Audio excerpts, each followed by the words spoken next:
नमस्कार व्यूवर्स, मैं डॉक्टर पवन ओबराय आप सभी का अपने YouTube channel study with doctor Pawan Oberoi पे स्वागत करता हूं। तो स्टूडेंट्स, आप सबको झटका लगने वाला है क्योंकि सीसीएस यूनिवर्सिटी मेरठ ने जो है जितने भी सेमेस्टर सिस्टम के कोर्सेज हैं तो उन सब की एग्जामिनेशन डेट शीट जो है वो डिक्लेयर कर दी है। मैंने भी अभी थोड़ी देर पहले देखी है, मैं साइट विजिट कर रहा था तो मेरे को इस डेट शीट का पता लगा। तो देखिए क्या है, 4 मई 2023 की डेट है, रेफरेंस नंबर है 7877। तो सीसीएस यूनिवर्सिटी ने सारे प्रिंसिपल्स हैं जितने भी सीसीएस यूनिवर्सिटी से एफिलेटेड हैं तो ये अपनी डेट शीट डिक्लेयर दे दी है कि विश्वविद्यालय की सत्र 2022-23 की सम सेमेस्टर यानी कि second, fourth, six, eighth, 10th semester की परीक्षा के आयोजन के संबंध में। तो महोदया, आपको अवगत कराना है कि विश्वविद्यालय की सम सेमेस्टर जो पीजी और यूजी यानी कि जो आपके MA, MCom, MSc home science, MSc agriculture, LLB, LLM second, fourth semester main paper हों या बैक पेपर हों, बीएससी एग्रीकल्चर हो, बीएससी ऑनर्स के जितने भी सेमेस्टर्स हैं, है ना, उन सब के मेन पेपर और back paper, BSc home science जो क्लिनिकल न्यूट्रिशन है उन सब के मेन पेपर और बैक पेपर जो हैं वो 1 जून 2023 से प्रारंभ कराए जाने का निर्णय लिया गया है। तो उक्त परीक्षा से संबंधित परीक्षा कार्यक्रम विश्वविद्यालय की वेबसाइट पर अपलोड कर दिया गया है www.ccsuniversity.ac.in पर।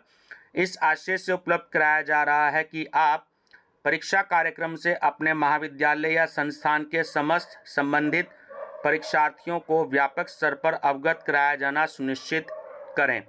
तो ये व्यूवर्स देखिए नोटिफिकेशन था, ठीक है ना। इस वीडियो में मैं केवल सबसे पहले बात कर रहा हूँ एमकॉम की, उसके बाद फिर मैं दूसरी वीडियो बना दूंगा एक और अलग से।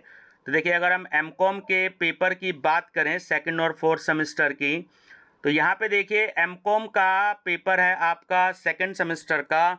सबसे पहले इनडायरेक्ट टैक्स का जो है आपका जीएसटी एंड कस्टम लॉ का।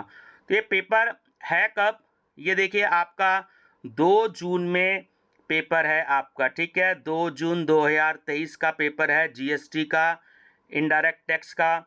उसके बाद अगर हम बात करें फोर्थ सेमेस्टर की बात करें तो फोर्थ सेमेस्टर का पेपर जो है वो 3 जून 2023 को है, मैनेजरियल इकोनॉमिक्स का फोर्थ सेमेस्टर का। 3 जून के बाद 5 जून आ रहा है, 5 जून में फिर एमकॉम सेकंड सेमेस्टर का पेपर है आपका कॉर्पोरेट फाइनेंशियल अकाउंटिंग का। 5 तारीख के बाद 6 तारीख की बात करें तो 6 तारीख में आपका पेपर जो है एमकॉम के देखिए फोर्थ सेमेस्टर के हैं जिनके पास फाइनेंस का पेपर है, security analysis and portfolio management वो है। उसके बाद जो है मार्केटिंग मैनेजमेंट का है और ह्यूमन रिसोर्स मैनेजमेंट का है। तो ऑप्शन वाले पेपर हैं, जिस भी किसी स्टूडेंट्स के पास पेपर होगा ये तो वो वही सब्जेक्ट का अपना पेपर दे दें। शिफ्ट आप ध्यान रखिएगा सभी स्टूडेंट, जो 11 से 2 की शिफ्ट है आपकी, ठीक है ना, 11 से 2 की शिफ्ट है, शिफ्ट मत भूलिएगा।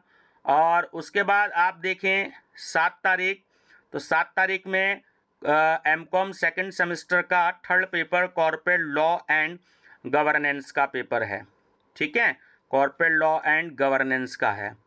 8 तारीख में देखें तो 8 तारीख में एमकॉम के जो दूसरे पेपर हैं इनके ग्रुप के security law and capital market, उसके बाद इंटरनेशनल मार्केटिंग है और उसके बाद industrial relation and labour law है। बस 8 जून को इनके जो है पेपर हैं एमकॉम वालों के ख़त्म है और कोई भी पेपर नहीं है। बाकी ये साइंस के पेपर हैं तो इसकी जो वीडियो है मैं जो है एक अलग से बना दूंगा। तो ये फ़िलहाल मैं स्पेशली केवल एमकॉम वालों किसके लिए मैं बना रहा हूँ। तो ये जैसे ही वीडियो स्टूडेंट्स आप तक पहुँचे तो अपने फ्रेंड सर्कल में मेरा चैनल जो है वो ज़रूर शेयर कर दीजिए ताकि उनको भी टाइम पता लग जाए, क्योंकि अभी बहुत से कॉलेजों में इंटरनल के एग्ज़ाम्स भी नहीं हुए हैं। तो एक तो अपने इंटरनल के एग्ज़ाम्स की भी सभी बच्चे तैयारी कर लीजिए।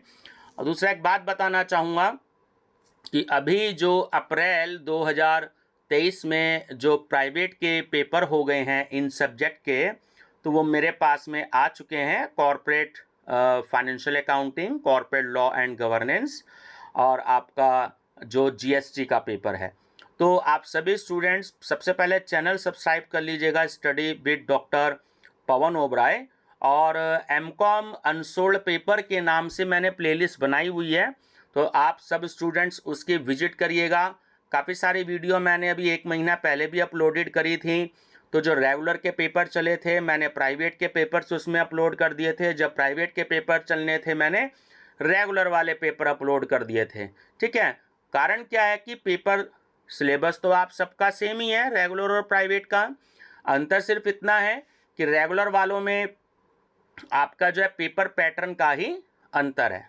ठीक है ना, तो पैटर्न रेगुलर में तो शॉर्ट, वेरी शॉर्ट और लॉन्ग क्वेश्चन आते हैं, और प्राइवेट में केवल और केवल जो है लॉन्ग क्वेश्चन ही आते हैं। तो 10 में से उनको 5 ही क्वेश्चंस करने होते हैं, बस अंतर इतना है, सिलेबस सेम होता है। तो जो रेगुलर की बुक्स मार्केट में आती हैं वही जो है प्राइवेट की बुक्स भी आती हैं। तो बच्चा परेशान होता है कि प्राइवेट का क्या है, जब तक उस पर प्राइवेट नहीं लिखा होता है तब तक जो है बच्चा इस बात पे विश्वास नहीं करना चाहता कि भाई ये मेरे सिलेबस की ये बुक है। वो देख लेता है कि इस पर एमकॉम या एमए या एमएससी सेकंड सेमेस्टर लिखा है। एमएससी में तो खैर नहीं होता प्राइवेट, लेकिन एमए में होता है। तो एमए में भी यही कंडीशन है। ठीक है ना, तो अगर एमकॉम सेकंड सेमेस्टर लिखा हुआ है रेगुलर, तो यही समझ लीजिएगा कि वो एमए फर्स्ट ईयर प्राइवेट के लिए है। और एमकॉम 4th सेमेस्टर में अगर रेगुलर लिखा हुआ है बुक्स पर, तो ध्यान रखिएगा वही एमकॉम सेकेंड ईयर प्राइवेट के लिए भी वही बुक्स है। पेपर पैटर्न का अंतर होता है, आपका सिलेबस सेम है। ये मैं बात अपनी वीडियो में कई बार बताने की कोशिश कर चुका हूँ, फिर भी बच्चे इस बात को समझते नहीं हैं। या तो व्हाट्सएप पे मैसेज दे के पूछते हैं या यूट्यूब पर कमेंट देते हैं। पेपर पैटर्न से कोई फ़र्क नहीं पड़ता है, आपको सिर्फ अपने कोर्स की सिलेबस की जो चीज़ें हैं सिर्फ उन टॉपिक्स को बहुत अच्छे से स्टडी करना है। तो आप एमकॉम अनसोल्ड पेपर के नाम से प्लेलिस्ट विजिट करिएगा। देखिए एमकॉम फर्स्ट ईयर या फर्स्ट ईयर सेमेस्टर या सेकंड सेमेस्टर के तो काफ़ी सारे मैंने क्वेश्चन पेपर अपलोड करे हुए हैं। हाँ, बात करें अगर एमकॉम सेकंड ईयर या एमकॉम प्राइवेट, ये सेमेस्टर सिस्टम के जो पेपर हैं, ये मेरे को अभी थोड़े से पेपर अवेलेबल नहीं हो पाए हैं, तो इन स्टूडेंट्स के लिए मैं माफ़ी चाहूँगा। फिर भी मैं कोशिश कर रहा हूँ, अगर मेरे को जो है कहीं से मिल जाए किसी पुराने स्टूडेंट से, तो जैसे ही मिलते हैं तो मैं इनको अपलोड करने की पूरी कोशिश करूँगा। आप मेरी प्लेलिस्ट विजिट करते रहिएगा। एमकॉम 4th सेमेस्टर के बच्चे भी, जैसे ही मेरे को कुछ अवेलेबल होता है तो मैं वीडियो भी बनाऊँगा और प्लेलिस्ट में ऐड भी कर दूँगा। तो मेरी तरफ से बेस्ट ऑफ लक आप सभी स्टूडेंट्स को। बस चैनल ज़रूर लाइक और सब्सक्राइब कर लीजिएगा, आपको बेनिफिट मिलेगा। ठीक है व्यूअर्स, थैंक यू।